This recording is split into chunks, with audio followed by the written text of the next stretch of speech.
नमस्कार विद्यार्थियों, आपका फिर से स्वागत है अल्पेश सर की हिंदी क्लास में।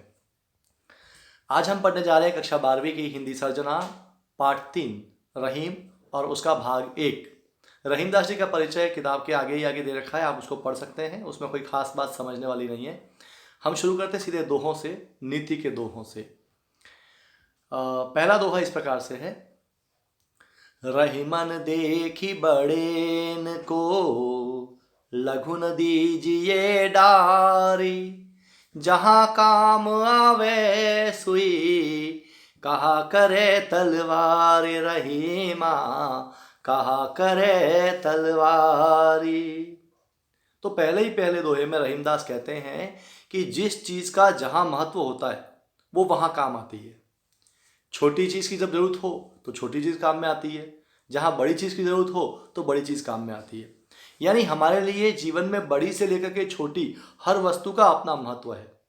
तो किसी बड़ी वस्तु को पाकर के छोटी वस्तु को खो देना या छोड़ देना या उसको तुच्छ समझना गलत बात है।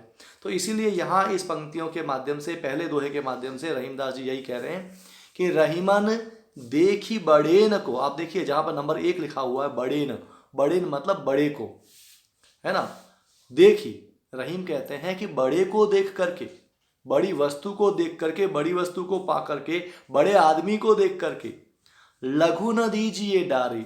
लघु यानी छोटा, न दीजिए डारी फेंक मत दो, उसे दूर मत कर दो। मतलब बड़े व्यक्ति को पाकर के छोटे व्यक्ति को भूल जाना गलत बात, बड़ी चीज को पाकर के छोटी चीज को भूल जाना गलत बात। बड़े का महत्व बड़े के स्थान पर है, वैसे ही छोटी वस्तु का महत्व छोटे के स्थान पर है। इसलिए छोटे बड़े सबका अपने आप में महत्व है, इसलिए बड़ा देख करके छोटी वस्तु को फेंकना नहीं चाहिए।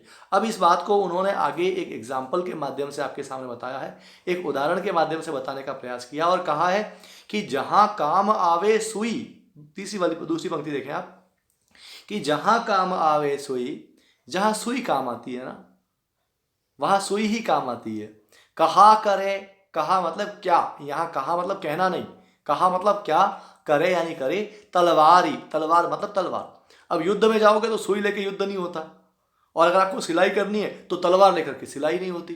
तलवार बड़ी है, सुई छोटी है, तो सुई की जगह सुई काम आएगी, तलवार की जगह तलवार काम आएगा। इसलिए जहां बड़ी वस्तु चाहिए वहां बड़ी, जहां छोटी चाहिए वहां छोटी। तो इस प्रकार से यहां कहा गया कि जहां काम आवे सुई, जहां सुई काम आती है, कहाँ करे तलवारी, उसमें भला तलवार क्या करेगी, वहां तलवार बेकार साबित होती है, और जहां तलवार चाहिए वहां सुई बेकार साबित होती है। इसलिए रहीमदास जी ने यहां कहा कि हर वस्तु का अपना महत्व है, छोटी या बड़ी। अगला वाला जो दोहा है उसकी ओर अपन बढ़ते हैं। देखिए इसमें दोहा है और अलंकार को अगर आप देखें तो दृष्टांत अलंकार यहां पर दिया गया है। अगले वाले दोहे में देखते हैं। एके साधे सब सधे, सब साधे सब जाय, रहीमन मूल ही सींचिबो, फूले फले अघाय, रहीमा फूले फले अघाय। यहां रहीमदास जी ये कहते हैं, देखिए ये जो नंबर लिखे हुए ना आपके स्क्रीन पर, 1 2 3 4 5 6 7 8 9, यहाँ 18 तक नंबर लिखे हुए हैं।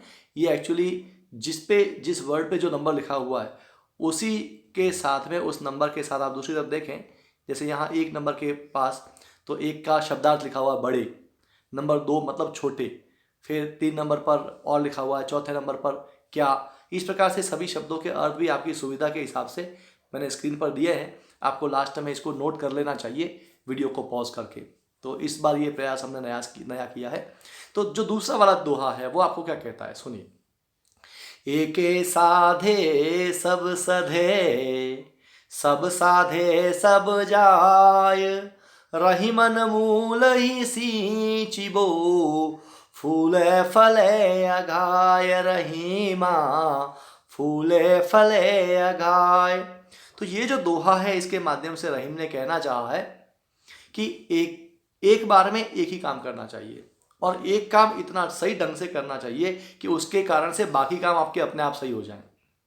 तो उसको एक दृष्टांत के माध्यम से यहाँ समझाने का प्रयास किया रहीमदास जी ने कि एके साधे सब सधे। एके यानी एक ही को, साधे साधने से, संभालने से, सब सधे सारा काम सध जाता है, बाकी काम अपने आप हो जाता है। ठीक है। और सब साधे, अगर हम सब कुछ एक साथ करने जाते हैं तो सब जाए, सब नष्ट हो जाता है। मतलब एक काम करो, उसको उतने ढंग से करो कि उसके कारण से बाकी काम भी अच्छे से हो जाए। अगर आप बहुत सारे काम करने जाओगे तो एक भी काम सही ढंग से होने वाला नहीं। तो एक काम पकड़ो, उसे ढंग से करो। इस बात को यहाँ पर जो है रहीमदास जी ने एक दृष्टांत के माध्यम से कहा कि रहीमन मूल ही सींचिबो, फूले फले अगाए। आपने पेड़ देखा होगा। अब पेड़ होता है तो हम पेड़ को जब पानी देते हैं, पानी जरूरी होता है ना पेड़ के बढ़ने के लिए, तो जब हम पेड़ को पानी देते हैं तो आपने देखा होगा कि हम क्या पत्तियों को पानी अलग से देते हैं? नहीं ना। क्या हम फूलों को अलग से पानी देते हैं?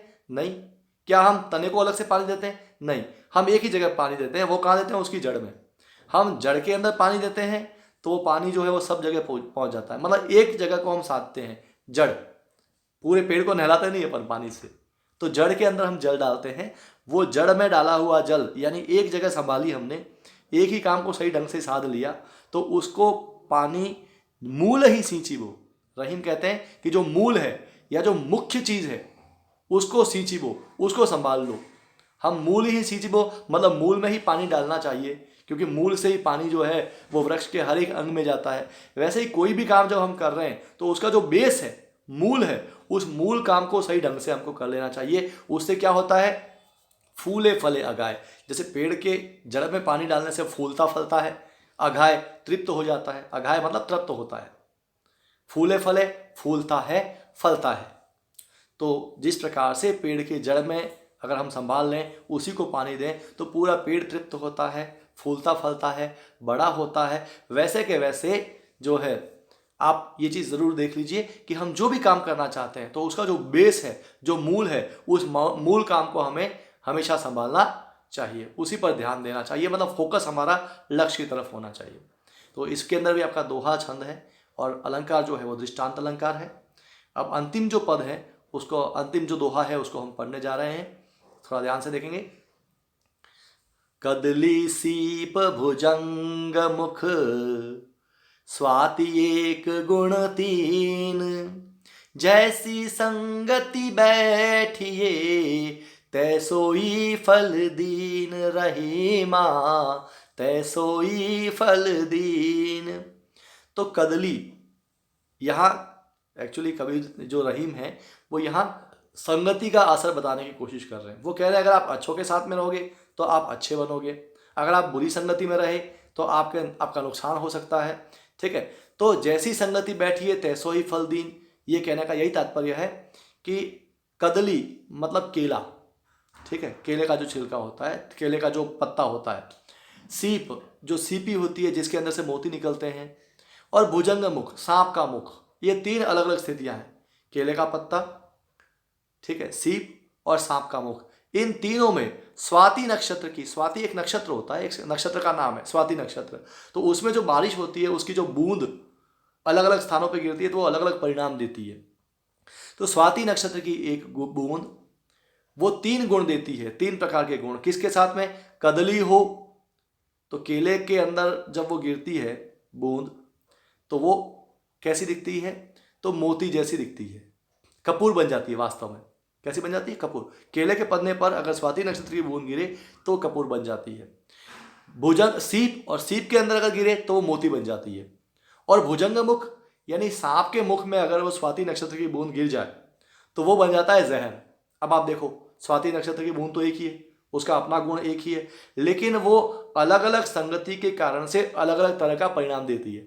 आपने देखा, केले के पत्ते पर गिरी तो क्या बनी? कपूर, ठीक है, कीमती होता है। अगर सीप पे गिरी तो क्या बन गई? मोती, मतलब और कीमती हो गया। और सांप के मुंह में गिर गई क्या क्या बन गया? जहर। तो आप देखें, आप जिसके साथ रहते हैं ना आप वैसे बनते हैं। अगर आप अच्छे इंसान के साथ रहेंगे तो आप अच्छे बनेंगे, आपकी वैल्यू होगी। अगर आप खराब इंसान के साथ में रहते हैं तो फिर आपको लोग वैसा ही समझ लग जाएंगे, आपकी कीमत घट जाएगी। तो इसलिए आगे वाली पंक्ति में कहा कि स्वाति एक ही स्वाति नक्षत्र की जो बूंद होती है वो तीन गुण, अलग अलग तीन गुणों को बताती है। एक बार कपूर जैसा, दूसरी बार मोती जैसा, और तीसरी बार में जहर जैसा। तो जैसी संगति बैठी है, जैसी संगति में हम बैठते हैं, तैसो ही फल दीन, वैसा ही फल दीन मतलब देता है। तो आप इसके अंदर जो पहले इधर देखेंगे, जो शब्द हमारे यहाँ पे लिखे हुए हैं, स्क्रीन पर 1 2 3 4 नंबर डाल रखे हैं, उन्हीं नंबरों पर उसी सीरियल के अंदर यहाँ बड़े छोटे तलवार साधने पर जड़ को सींचना चाहिए, फूलता है, ये सारे के सारे आपके सामने लिखे हुए हैं शब्दार्थ। इसको आप नोट कर लीजिएगा। और दूसरी तरफ आपके 12 नंबर से लेकर करके और 18 सबके शब्दार्थ लिखे हैं, तो इन शब्दार्थों को आप बड़ी प्रकार से नोट कर लीजिएगा, तो आपको इसका रिवीजन करने में बहुत सुविधा मिलेगी, इसके नोट्स बनाने में सुविधा मिलेगी। अगर आपको ये वीडियो अच्छा लगा हो तो आप इसे लाइक और शेयर अवश्य करें और चैनल को सब्सक्राइब करना बिल्कुल नहीं भूलें। धन्यवाद।